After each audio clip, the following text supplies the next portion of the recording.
நீ எங்க இருக்க? தாட பார்த்தேன். என் மீன் குழம்பு வாசனை புடிச்சு வந்துட்டியோன்னு நினைச்சேன். உட்காரியா?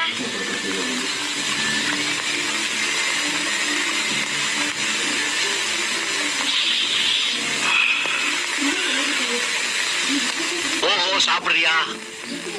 ஆமா, மணக்க மணக்க மீன் குழம்பு வச்சிருக்கேன். ஏழப்பட்டு வீடுன்னு எதுவும் பார்க்காம ஒரு வாய் சாப்பிடியா? மீன் குழம்பா? காலத்து சரிக்கு யார் ஒழுங்கா மீன் குழம்பு வைக்கிறாளுங்க?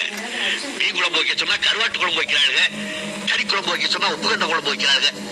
அதெல்லாம் சாப்பிடறதெல்லாம் விட்டுட்டேன்.